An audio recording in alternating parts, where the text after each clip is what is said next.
President of the United States, I'm officially invoking Section 740 of the District of Columbia Home Rule Act. You know what that is? And placing the D.C. Metropolitan Police Department under direct federal control, and you'll be meeting the people that will be directly involved with that. Very good people, but they're tough, and they know what's happening, and they've done it before. In addition, I'm deploying the National Guard to help reestablish law, order, and public safety in Washington, D.C., and they're going to be allowed to do their job properly. And you people are victims of it, too. You know, you're reporters, and I understand a lot of you tend to be on the liberal side, but you don't want to get mugged and raped and shot and killed. And you all know people and friends of yours that happened. And so you can be anything you want, but you want to have safety in the streets. You want to be able to leave your apartment or your house where you live and feel safe and go into a store to buy a newspaper or buy something.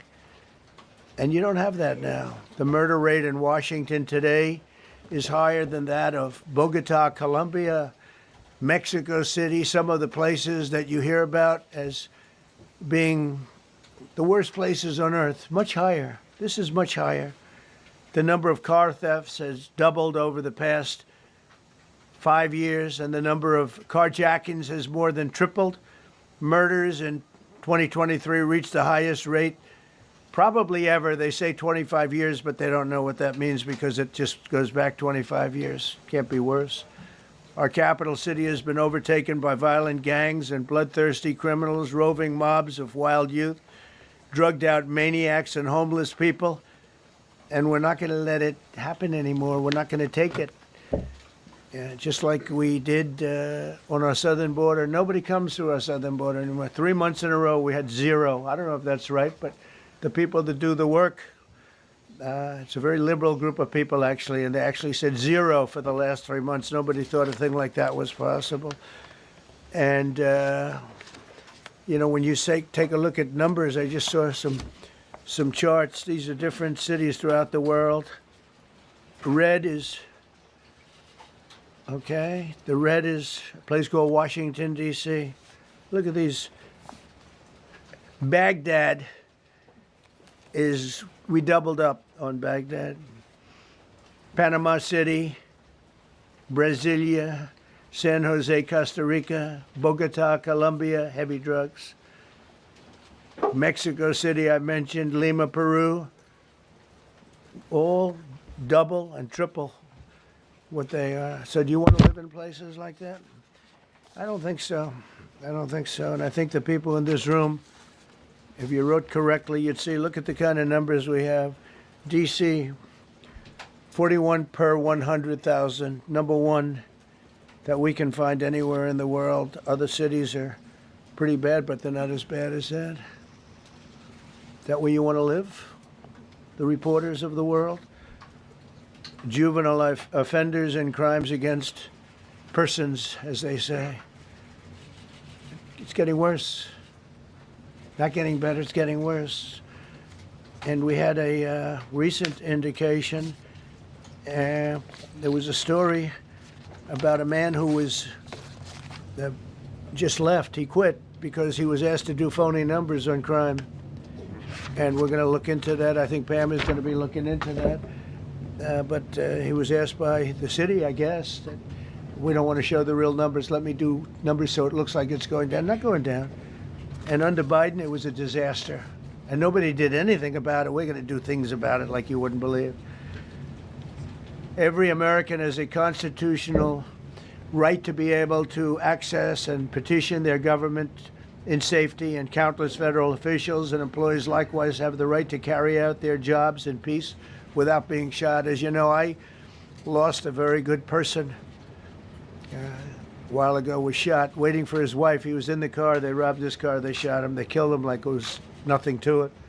She was walking to the car. It's a horror show. This issue directly impacts the functioning of the federal government and is a threat to America, really. It's a threat to our country. We have other cities also that are bad, very bad. You look at Chicago, how bad it is. You look at Los Angeles, how bad it is. We have other cities that are very bad. New York has a problem. And then you have, of course, Baltimore and Oakland. We don't even mention that anymore. They're so far gone. We're not going to let it happen. We're not going to lose our cities over this. And this will go further. We're starting very strongly with D.C., and we're going to clean it up real quick, very quickly, as they say. Days ago, a former member of the Doge staff was savagely beaten by a band of roving thugs after defending a young woman from an attempted carjacking. He was left dripping in blood. He thought he was dead, with a broken nose and concussion. Can't believe that he's alive. He can't believe it. In June, a 21-year-old congressional intern was tragically killed after being hit by a stray bullet in a drive-by shooting. A former Trump administration official named Mike Gill, fantastic person, was murdered last year in cold blood in a carjacking blocks away from the White House. We all knew him. Great person. Waiting for his wife as she was walking to the car. A Democrat congressman was also carjacked at gunpoint not far from the Capitol. And in 2023, an aide to Senator Rand Paul was stabbed in the chest and head by a demented lunatic as he walked down the street, just absolutely for no reason. Horrifically, last July 4th weekend, a 3-year-old girl was shot in the head and killed while sitting in a car near the Capitol. It's becoming a situation of complete and total lawlessness. And we're getting rid of the slums, too. We have slums here. We're getting rid of them. I know it's not politically correct. You'll say, oh, so terrible. No, we're getting rid of the slums where they live. Caravans of mass youth rampage through city streets at all times of the day. There are ATVs, motorbikes. They travel pretty well. Entire neighborhoods are now under emergency curfews. Just this past weekend, gunfire went through, and you saw that, the Navy Yard. I saw it this morning. They saw that they fought back against law. See, they fight back until you knock the hell out of them, because it's the only language they understand. But they fought back against law enforcement last night. And they're not going to be fighting back long, because I've instructed them and told them whatever happens, they love to spit in the face of the police. As the police are standing up there in uniform, they're standing and they're screaming at them an inch away from their face. And then they start spitting in their face. And I said, you tell them, you spit and we hit. And they can hit real hard. It's a disgusting thing. I've watched that for years, for 3-4 years. I've watched them. The police are standing, and they're told, don't do anything under any search. So and you can see they want to get at it. And they're standing there, and people are spitting in their face, and they're not allowed to do anything. But now they are allowed to do whatever the hell they want. This dire public safety crisis stems directly from the abject failures of the city's local leadership. The radical left city council adopted no cash bail. By the way, every place in the country where you have no cash bail is a disaster. That's what started the problem in New York, and they don't change it. They don't want to change it. That's what started it in Chicago. I mean, bad politicians started it, bad leadership started it, but that was the one thing that's central, no cash bail. Somebody murders somebody and they're out on no cash bail before the day is out. We're going to end that in Chicago. We're going to change the statute. I spoke with Pam and Todd and everybody. We're going to change the statute, and I'm going to have to get the Republicans to vote, because the Democrats are weak on crime, totally weak on crime. They don't know why. They want to stop because they get mugged too. But we're going to change no cash bail. We're going to change the statute and get rid of some of the other things. And we'll count on the Republicans in Congress and Senate to vote. We have the majority, so we'll vote. We don't have a big majority, but we've gotten everything, including the great, big, beautiful bill. Got that done, and that's one of the greatest things that's ever happened to people in this country. They're starting to figure it out, how good it is. Biggest tax cut in history. So many things. but we'll be able to get that done. So, Todd, if you and Pam can draw up things working with the people, we will. I'll get it passed. We'll get it passed with the Republicans. Probably won't get. Think of this. Probably won't get one Democrat vote because they have no idea what they're doing. That's why they want men playing in women's sports. That's why they want transgender for everybody. Everybody transgender. And they just got walloped in an election, in a landslide, and they haven't changed one thing. I saw the other day the certain gentleman who was a very well-known politician, Democrat, was fighting like hell that men should be allowed to play in women's sport. They just don't get it. They said it's an 80-20 issue, and I think it's a 97-3 issue. And I don't know who the three are. I've never heard anybody nobody's ever come up to me, sir, you have to let men play in women's sports. You have to do it, sir. Nobody's ever approached me. I don't know where this issue even comes from. Never seen anything like it. But they turned our nation's capital into a sanctuary jurisdiction. That's the other thing. We have to get rid of sanctuary cities as quickly as possible. We're going to do it, too. We have to. Because it's sanctuary for criminals. Releasing illegal alien gang members onto the streets in 2022, nearly 70% of criminals arrested in Washington went unprosecuted. That's not going to happen with the group we have standing aside and standing behind me. And at the Metropolitan Police Department, it's now reached a small number relatively compared to what it was, but it's thousands of people. You know, we have thousands of police. I was told today, sir, they want more police. I heard a number, 3,500 police. That's a lot of police. 3,500. I thought they were going to say, we only have 30 policemen or women. He said, we have 3,500. We need more. You don't need more. That's so many. I never heard. That's like an army. How could you need more than 3,000? It just happened 2 minutes ago. Sir, they've requested more police. Oh, what do they have? About 3,500. I said, 3,500? This is not a big area. It's ridiculous. What you need is rules and regulations, and you need the right people to implement them. And we have the right people here, that I can tell you. Look at the border. Biden said, there's nothing you can do. Kamala was the border czar. She never called one of the Border Patrol agents who are great. ICE is great. Never spoke to anybody. Never went there. But she was the border czar. And everybody said it was impossible to fix. I fixed it in 3 months. No, really. I fixed it the first week, but really fixed it over the last couple of months.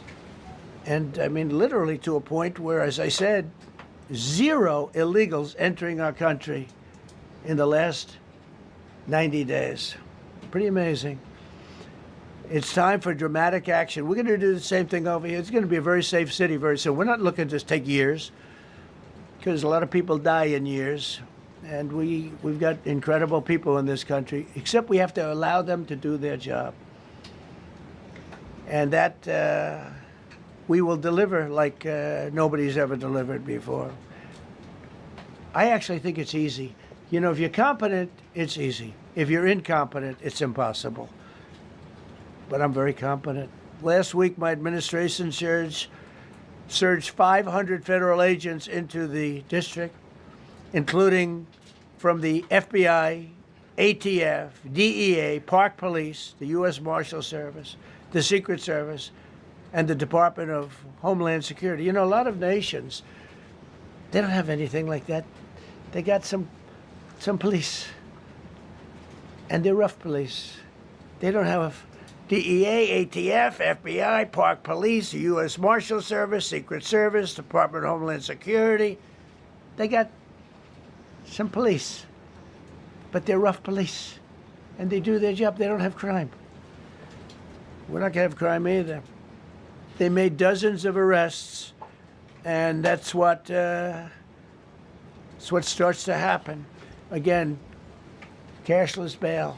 Watch what we do with that. Today, we're formally declaring a public safety emergency. This is an emergency. This is a tragic emergency. And it's embarrassing for me to be up here. You know, I'm going to see Putin. I'm going to Russia on Friday. I don't like being up here talking about how unsafe and how dirty and disgusting this once beautiful capital was. with graffiti all over the walls. It's another part of it, by the way, because we're talking about safety, but we're also talking about beautification. We have the most beautiful, potentially, capital in the world. We always had. But people come from Iowa, they come from Indiana, they come and then they get mugged.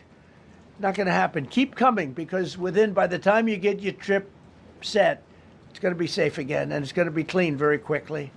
We're going to replace the medians that are falling down all over the roads. We're going to replace the potholes. We're going to put a nice new coat of asphalt over the top. No, we don't have to rip the road out and spend 7 years building a new road because they cut everything. Because some designer said, well, we need a 1/4 of an inch more turn for safety reasons. No, we're going to do it right. We're going to get it done quickly.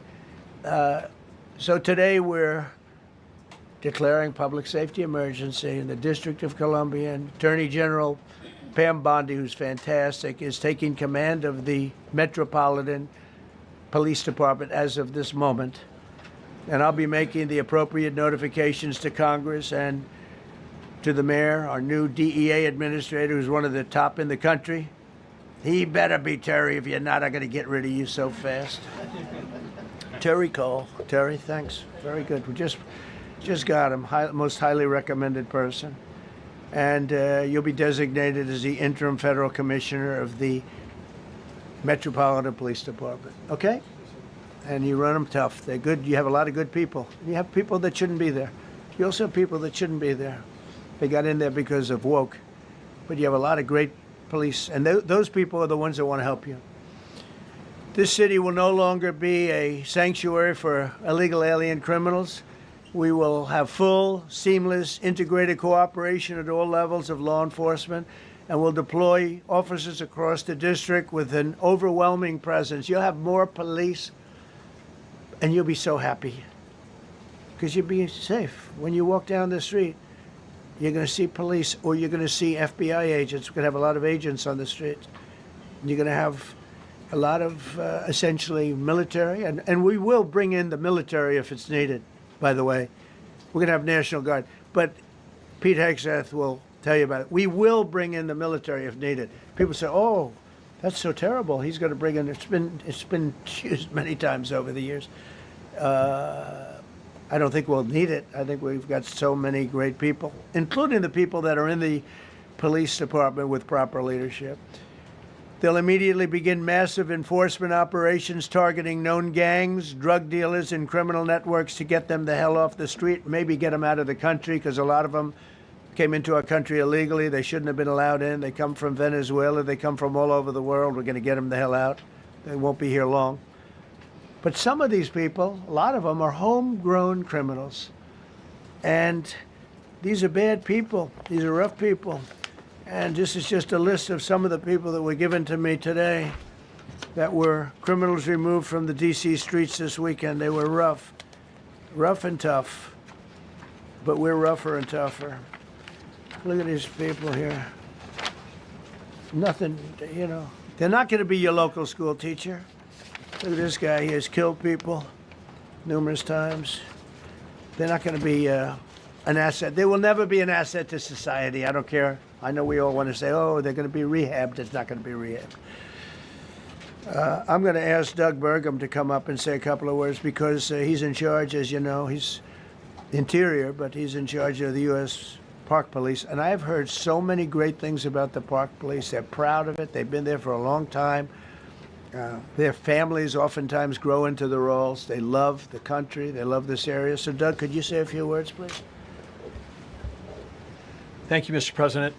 On behalf of the U.S. Park Police, this is the oldest federal police force in the nation. They were formed in 1791 by none other than President George Washington.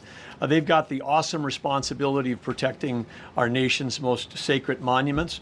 The National Mall, Washington Monument, Jefferson Memorial, Lincoln Memorial, Statue of Liberty, and out west, the Presidio and the Golden Gate area.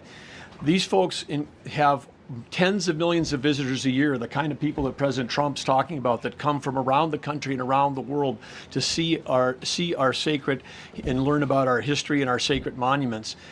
They've been doing a fantastic job, but they are so pleased, the rank and file, that President Trump is now allowing them to enforce the law. As those of you that live in the city may know that The circles and the triangle parks that are spread throughout D.C. are actually federal park property. So the U.S. Park Police also have responsibility for that. These became littered with homeless camps under the Biden administration. All of you saw that.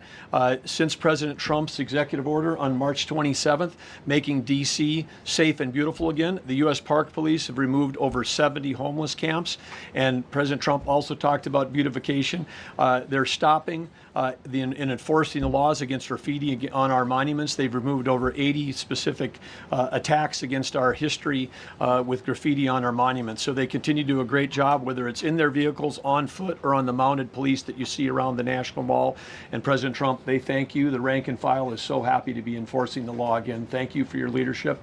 And they're excited about the announcement you're making today. Thank you. Very good. Great job you're doing. Thank you very much. Pete, could you say something about the military, if you would? Well, Mr. President, it's an honor to be here. And at your direction this morning, we've mobilized the D.C. National Guard. It'll be operationalized by the Secretary of the Army, Dan Driscoll, through the D.C. Guard. You will see them flowing into the streets of Washington in the coming week. At your direction as well, sir, there are other units we are prepared to bring in. Other National Guard units, other specialized units. They will be strong, they will be tough, and they will stand with their law enforcement partners. This is nothing new for DOD. As the President noted, at the border, we've got 10,000 troops down there who've been operating in defense cooperation areas, defense zones, 0 illegal crossings because of troops on strikers scanning the border. We've been protecting other people's borders for 20 years. It's about time we protect our own, and we're working with ICE and CBP. In Los Angeles, we did the same thing, working with the California National Guard, working with ICE officers. ICE officers deserve to do their job and not be attacked. We will work alongside all DC police and federal law enforcement to ensure this city is safe, this city is beautiful, and as I always say about President Trump to the troops, he has their back. And my message to the National Guard and federal law enforcement in Washington is, we have your back as well. Be tough, be strong, we're right behind you. Thank you, Mr. President. I'm going to ask Pam, because she's now, as you heard me say, she's really in charge of a lot of what we're talking about. She's done an incredible job. People are going to start to see the fruits of her labor. And Pam, maybe you could say a few words about what we're talking about here. Sure, President. Let me be crystal clear. Crime in D.C. is ending and ending today. We are going to use every power we have to fight criminals here. President, thank you for caring about our capital. Families come here every summer. Our museums are free. We have the National Zoo. We have the National Gallery. DC should be a place where everyone can come and feel safe. Behind me and to my side, we have some of the best career law enforcement and prosecutors in the country who are ready to take this on. As the President said, Terry Cole is going to be supervising the Metro Police Department. Gadi Serralta, our U.S. Marshal, is going to be supervising command and control, the entire operation. Our Deputy Attorney General, Todd Blanche, and I will be working with them closely, along with our great FBI Director, Kash Patel. Kash is going to talk to you in a minute about what we did in Virginia recently with Governor Youngkin. Many of you covered that, and it was tremendously successful. Not only that, our secret weapon here in D.C. is U.S. Attorney Jeanine Pirro, one of the toughest prosecutors and a former judge, and she is going to be talking about juvenile crime, how it's out of control here, and what she's going to do to fight back. No more crime rampant in our beautiful capital. No more teenage girls beating a disabled man to death. No more of that. No more drive-bys. We're going to do everything we can. And working with the ATF Director Driscoll and Commander of the Army, we're going to all work together. That's what we all do in this room. We work together, we fight. Do not underestimate one person in this room. We're going to make DC beautiful. We're going to make DC safe again. One other thing, just at the wharf a few days ago, the area of the wharf, Terry Cole reached out to me, not even nightfall, on the weekend, where so many families and tourists go. A guy's overdosing from fentanyl on a park bench in the middle of families around. They administered Narcan and saved his life. No more of that. The President of the United States is going to clean up D.C., and we're going to be there to help him, and we're going to be successful. Thank you. Thank you, Ben. Cash, talk about Northern Virginia, if you will. Northern Virginia, we had a big success. Thank you, Mr. President. Thank you, Attorney General Bondi, for your leadership, Deputy Attorney General, and the rest of our interagency partners. Mr. President, the following is what happens when you let good cops be cops, and I just want to highlight that before I get into Northern Virginia. This year alone, under President Trump's administration, we've had over 4,000 child victims identified and found. That's a 33% increase from the same time period last year. 33% increase. We've had a seizure of 1,500 kilograms of fentanyl up to this date. That is a 25% increase since the same time period last year. And just to put it in perspective, 1,500 kilograms of fentanyl is enough to kill 115 million Americans. 115 million Americans. Cops are getting after it. The FBI has arrested 19,000 people this year alone. Thanks to President Trump's administrations, that's double than where we were this time last year. And we have also arrested 1,600 people who have committed violent acts against children. 270 of them are human traffickers of children. Mr. President, this is what happens when you have great leadership at the Attorney General with Pam Bondi, your administration's priority of protecting the homeland and protecting American citizens and protecting our children, and the murder rates are plummeting. We are now able to report that the murder rate is on track to be the lowest in U.S. history, in modern recorded U.S. history, thanks to this team behind me and President Trump's priorities. And how do we do it? And what are we going to bring to D.C.? What we did in Northern Virginia, thanks to Terry Cole and Governor Youngkin and the team, we stood up a task force out in my Northern Virginia field office, and we said, let's let good cops be cops, let's get them the intelligence and what they need, and let's get the red tape out of their way, and let's get DOJ partnered up with us to bring great prosecutions, and that's exactly what we did. In 1 month, we arrested 545 violent felons. 545 in the state of Virginia, thanks to Governor Youngkin's partnership.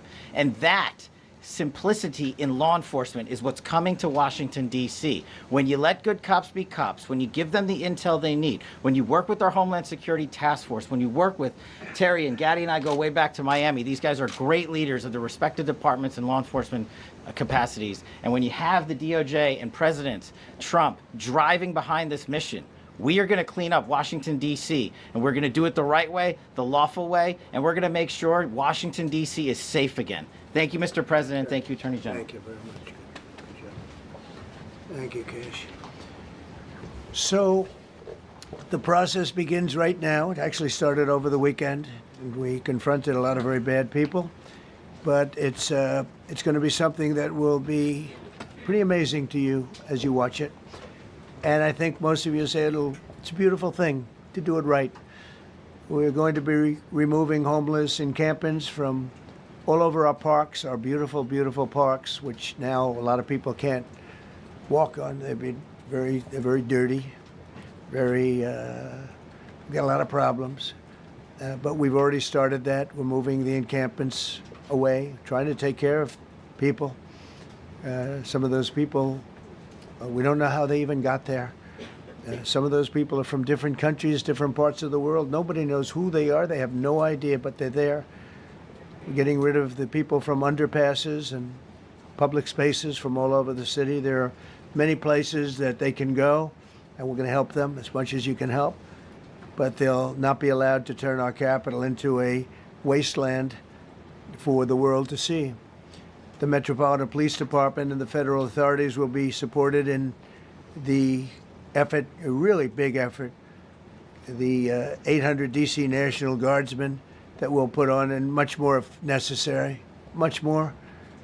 You remember I said, I offered 10,000 once. Remember I said to a certain person, a person who I thought always was highly overrated, not very competent, but I said, if you need them, we'll give you 10,000 of the military or the National Guard. They turned me down. But if necessary, we're going to move service members directly to joining the Guardsmen. And that'll take place very rapidly, and that'll be done in conjunction with Pam and with Pete and everybody else. Washington, D.C. should be one of the safest, cleanest, and most beautiful cities anywhere in the world. And We're going to make it that. We're going to make it safe. We're going to make it smart. We're going to make it beautiful, so beautiful. Some of the buildings, we're going to add to it. You see what we've done at the White House. White House is a whole different building. I do that in my part-time because it's a natural instinct as a real estate person. I was very good at that, and I was very good at fixing things up. I like fixing things up. You see what's happening. The marble floors are being reinstalled, renovated, fixed. The whole place is becoming very beautiful. We're going to be adding a magnificent ballroom, most beautiful ballroom, I think, anywhere. We need it. I would have certainly loved to have had it today. I think we would have filled it up. A lot of you are standing outside, can't get in this room. I have never seen the room like this, which tells me that you want to talk about, I mean, this was a D.C. news conference. It tells me that you want to talk about crime in D.C. and beautification of D.C., but I'm going to put that's easy. And I think, frankly, fixing the crime with the pros, fixing the crime is easy, too. A person who I've known for a long time, and she's been incredible. She was a fantastic, one of the best ever district attorneys in New York. She was in Westchester, and she became a judge, very successful judge. And then she went into showbiz because she was such a good DA and such a good judge, tough judge, but fair, always fair. Nobody ever complained about that, but she was tough. And because of that and her reputation, she went into showbiz. So a lot of people don't, they think of Jeanine as showbiz. Actually, showbiz was not her thing. And she did great. She was on, along with a couple of other of my friends, on the #1 show. And she did great, but this is what she loves doing. This is really her baby. What she's going to do is going to be incredible. And I'd like to speak for just a few seconds on what she has in mind, what she wants to do. We're going to be appointing some judges. We have some open spots, and we're going to take people, because the judges are letting killers out. They just say, go, that's okay, don't worry about it. So we're putting some, Pam recommended, Todd recommended, some judges that are great. Jeanine recommended. Jeanine's given me 3 great candidates already. We have about 10 open spots, and we can probably create some more. We need them. Jeanine, would you say a few words, please? Thank you very much, Mr. President, and thank you, Madam Attorney General, and to all my partners here. We all want the same thing. We all want a safe city. We want a safe capital. We want to be able to bring our families here. We want to be able to come and enjoy the history that makes this place great. And unfortunately, we are not in that position right now. And Mr. President, I want to thank you for taking the step that we need right now to make criminals understand that they are not going to get away with it anymore. And I'm not going to stand here and go over and over the cases. But what I can tell you is this. I see too much violent crime being committed by young punks who think that they can get together in gangs and crews and beat the hell out of you or anyone else. They don't care where they are. They can be in DuPont Circle, but they know that we can't touch them. Why? Because the laws are weak. I can't touch you if you're 14, 15, 16, 17 years old and you have a gun. I convict someone of shooting another person with an illegal gun on a public bus in the chest, intent to kill. I convict him. And you know what the judge gives him? Probation. Says you should go to college. We need to go after the D.C. Council and their absurd laws. We need to get rid of this concept of, no cash bail. We need to recognize that the people who matter are the law-abiding citizens, and it starts today. But it's not going to end today, because the president is going to do everything we need to do to make sure that these emboldened criminals understand we see you, we're watching you, and we're going to change the law to catch you. And my final note is this. These kids understand that the jurisdiction is through the State Attorney General, Brian Schwab. I did a poster of the young man from Doge who was beaten bloody with a severe concussion, a broken nose. And then I did a poster of what happens to those kids, because I can't arrest them, I can't prosecute them. They go to family court and they get to do yoga and arts and crafts. Enough. It changes today. Thank you, Mr. President. Thank you, Jeanine. You're welcome. Great job. Thank you.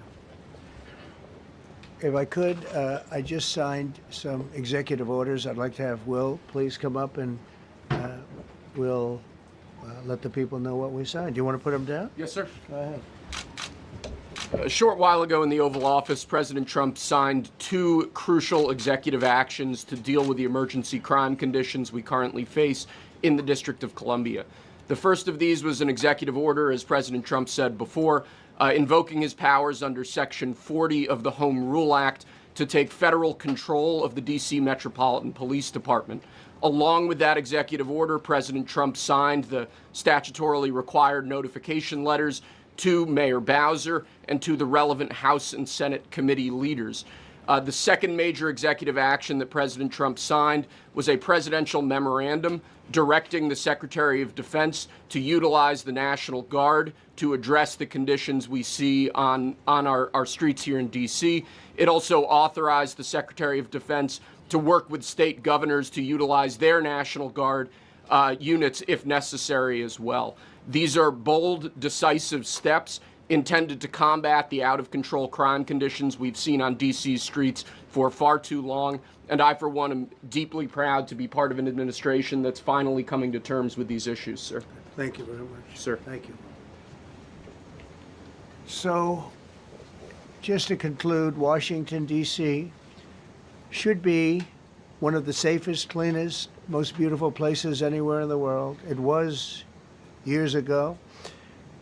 We had one problem that was a pretty big problem. The radical left got out of control and they started trying to rip down statues. And I said, let's go pass a law real fast. We're going to do it real fast, but we were blocked by the Democrats who do not want safety. Nobody gets it. I don't get it. They don't get it because they can't get votes. I don't know how they can win an election with this, but they don't want safety. And I found an old statute, very old, early 1900s, that said if you so much as touch or even think about destroying a statue or a monument in Washington, D.C., you go to jail for 10 years with no probation, no anything. In other words, slightly different than we have today. Today we have cashless bail. There you get jailed 10 years. No curtailed sentence, 10 years. And we took it out. Nobody used it. It was never used because, you know, it's harsh. And you remember they started to rip down the statue of Abraham Lincoln. I said, that's a tough one to rip down. He was pretty good, Pam. I think he was pretty good. When the ropes started going around Abraham Lincoln to pull him down, Andrew Jackson, others, and they were heading to the Jefferson Memorial, Thomas Jefferson. They're going to do a big number there. I said, it's time. And I signed that statute immediately. We had it updated. We made it use the same language, all passed by Congress. And I announced it's 10 years in jail, no probation, no anything, 10 years, no curtail sentence if you touch, so much as touch a statue in Washington, D.C. And it was an amazing sight, beautiful sight. Everybody just left. The ropes were hanging around Andrew Jackson, and there were 2 ropes around Abraham Lincoln. They left the rope, but everybody just left. And that was the last problem we ever had. You know, that was the last problem that we ever had with the statues. They were going wild, and somebody came to me and said, sir, in 1910, I don't want to give you an exact because you'll say, Donald Trump gave us wrong dates around like early on. You know, if I'm slightly off, they make you sound a little bad. So I won't put myself in that position. I won't put you in that position because I think everybody agrees with what we're doing today. But when I signed that thing, it was like a miracle. Everybody left. They were gone. They were starting to march down. They started the march toward Thomas Jefferson. And I figured he was always going to be safe. But they found something with him, and they found something with Abraham Lincoln. And even in the name George Washington in California, numerous places changed the name of George Washington High School and various other places. They took George Washington's name. This was a sick, woke culture that I think we've largely ended. And a lot of those people that were woke are now turning out to be the opposite. I won't go so far as to say MAGA. It's a very special category. But they've gotten out of that. But we have people that love this country, and they love this really beautiful capital. It is. I flew over it the other day, and I said, what a beautiful place. But if there's crime all over the streets, when you get there, it doesn't look so beautiful. But we're going to make it beautiful again. We're going to fix it with crime, and we're going to also, as we're doing that, we're going to start doing things that we know how to do, that I know how to do better than anybody, I guess, because of my experience from previous life. But not only are we stopping the crime, we're going to clean up the trash and the graffiti and the grime and the dirt and the broken marble panels and all of the things they've done to hurt this city. And we're going to restore the city back to the gleaming capital that everybody wants it to be. It's going to be something very special. All of these people are really tough. Could I shake your hand, Gaddy, please? You're going to be so important here. You're going to be that guy. I hope I don't have to fire him in 2 weeks because he's too soft.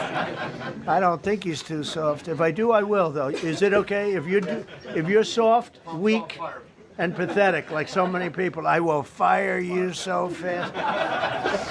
You're not going to have to worry about that. No, I think you're going to do a fantastic job.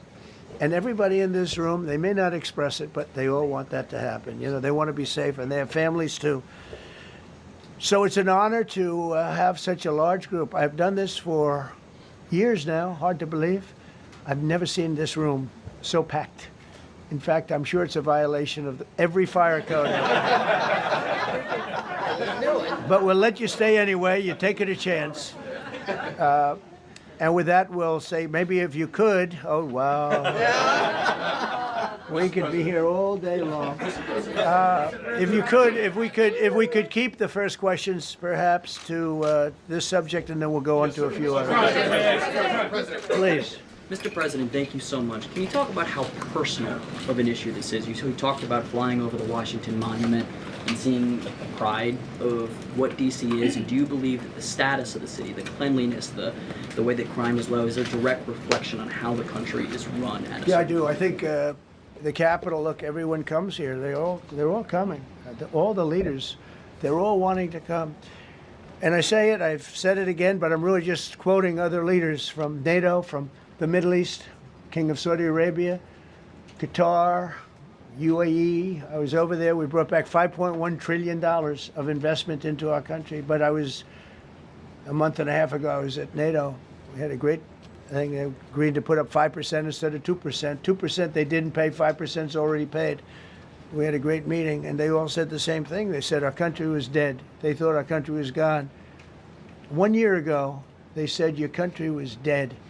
And now you have the hottest country anywhere in the world. We do. We have the hottest country in the world right now. The tariffs have helped. It's given us not only the money, it's billions, trillions of dollars of money, but it gives us great power over enemies. We solved 5 wars with Pakistan and India. We just solved one. Azerbaijan and, as you know, and Armenia. A war was raging for 37 years. And the 2 leaders got up and they said, we never thought this would be solved. Russia tried to solve it. They all tried to solve it. It was a very tough situation, but we got it done. And I said to the 2 men, I said, are you guys friends? And they had a hard time. You know, they've been killing each other for 37 years, right? The one was there 5 years, one was there for 22 years. He said, my whole life I've been fighting this war, and you got it solved. But we did many of those. We did in the Congo and Rwanda. That's been going on for 30 years. 8 to 9 million people killed that they know of, but it was raging, and we got that solved. We got a lot of them done. It's a great honor. But you want to have, when they come, the leaders come to our country to sign documents that the war is over or whatever, or for other reasons. They come for trade. And you want them to come through so beautifully. You ride down those roads, everything should be perfect. You shouldn't have medians falling down into the roadway. Median, you know, the metal things that are always, somebody had a great lobbyist, because I've never seen them look good. I've been looking at those things with the little, right? they're always broken and bad, but here they're really bad.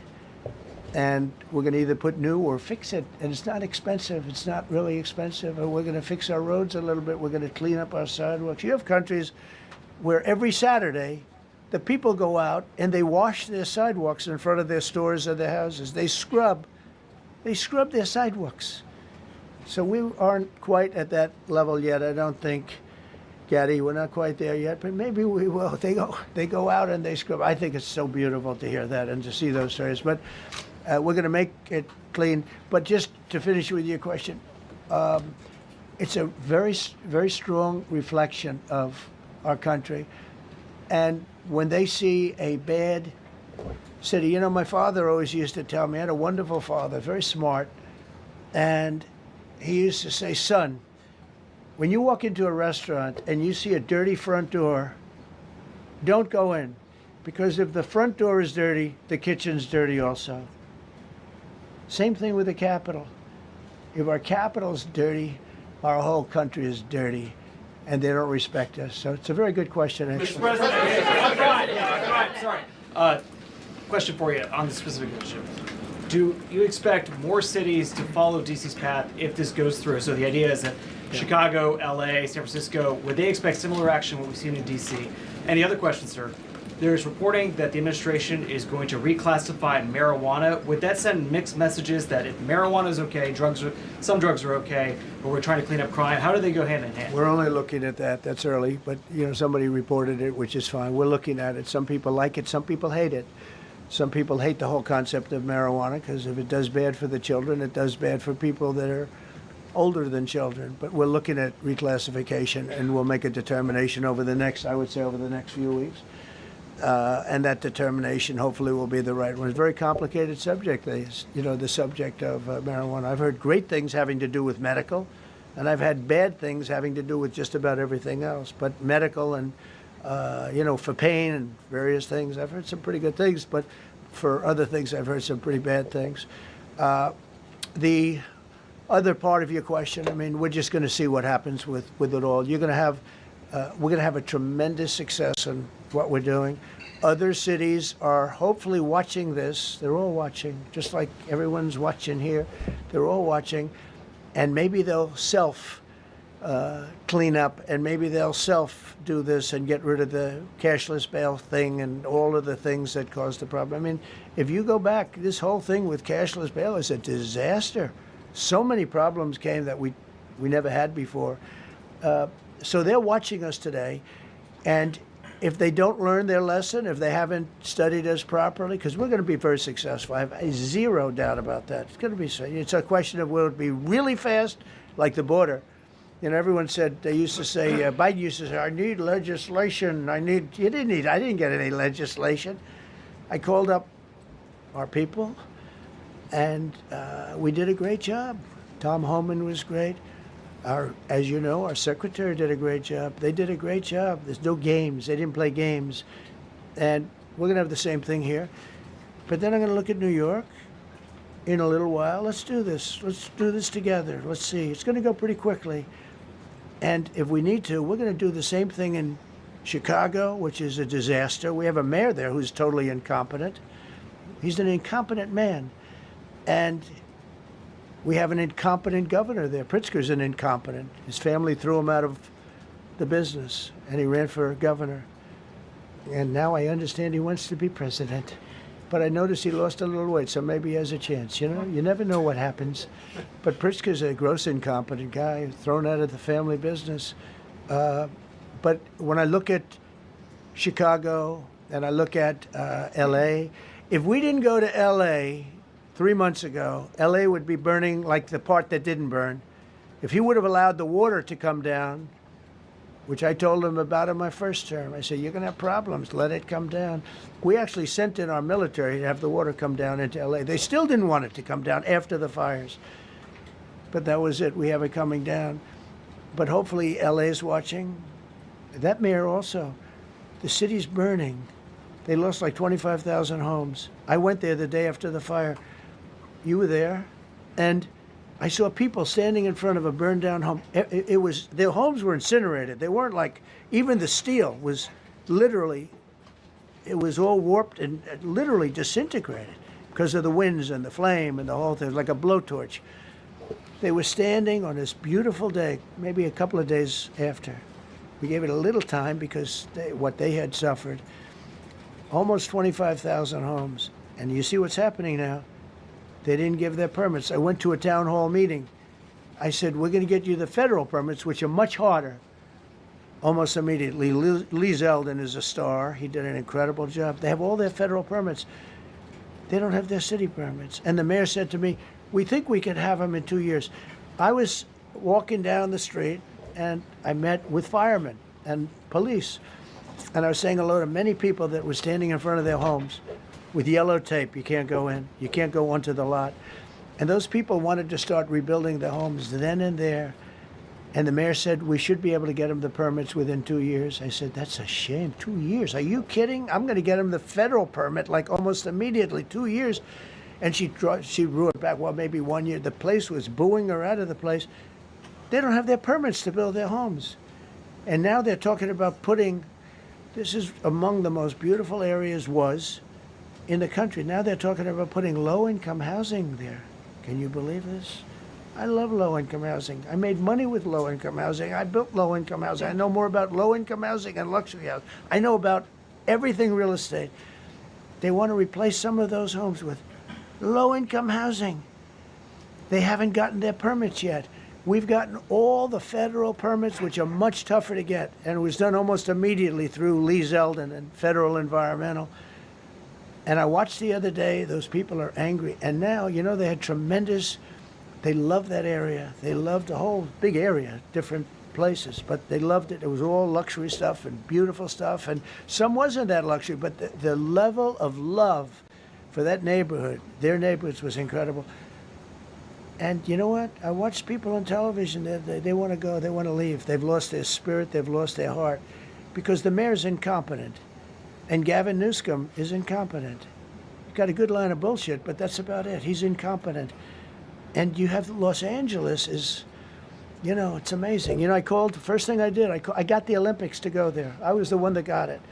And by a rare thing that happened, I'll be the president. I was very upset because I got the Olympics there, and I said, I won't be president when it comes, but bad things happened, and illegal things happened, really illegal things happened. Now it turns out one good thing was I'm going to be the president for the Olympics for 2050, for 250, which is going to be fantastic, and also for the World Cup. So we have a lot of good things, and I hope 250 is going to be the 250th anniversary is going to be the best. But when I looked at those people, and I saw last night on television that they still don't have their permits, it's a disgrace what's happened in Los Angeles. Yeah, thank you. The China tariff deadline is tonight. Do you plan to extend that? We'll see what happens. China's been, we've been dealing very nicely with China, as you probably have heard. They have tremendous tariffs that they're paying to the United States of America. And we'll see what happens. They've been dealing quite nicely. The relationship is very good with President Xi and myself. President, you mentioned your upcoming meeting with President Putin. Can you tell us what you hope to get out of that and whether you'll consider inviting President Zelensky to join? So you have to understand, this is a war that should have never happened. This is a war that wouldn't have happened if I were president. It would have never happened. It was the apple of his eye. I got along very well with President Putin. But if you look, under President Bush, they took a lot of territory. Under President Obama, they took a lot of territory. Under Biden, they essentially took the whole thing. You know, it's just a question of time. Under Trump, you know what they took? Nothing. I was the one that said, you can't build your pipeline. That was half built. I came in, I stopped the pipeline. It's called Nord Stream 2. Nobody knows that, you know. Nobody ever heard of Nord Stream 2. You might have not even heard it. Biggest pipeline in the world. I stopped it. I was not a friend of Russia, but I got along well with Putin. It's always good to get along with other countries if possible, but that doesn't mean you roll over like Biden did. Biden came in and he immediately approved the pipeline. I couldn't believe it. Then they say Trump wasn't tough on Russia. I wasn't tough. I was the toughest. Putin said, if you're not tough, I would hate like hell to see you visit. I stopped the biggest economic development job, the biggest job that Russia had ever built. I stopped it. It was dead. And this low IQ president came in and he let them build a pipeline and supply oil and gas all over Europe, you know? So this is really a feel-out meeting a little bit.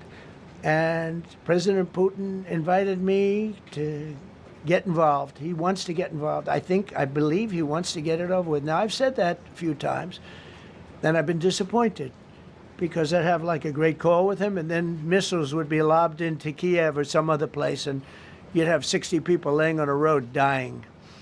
I said, that's cold, that's cold. But it's a violent war. 5,000 to 7,000 people a week are dying.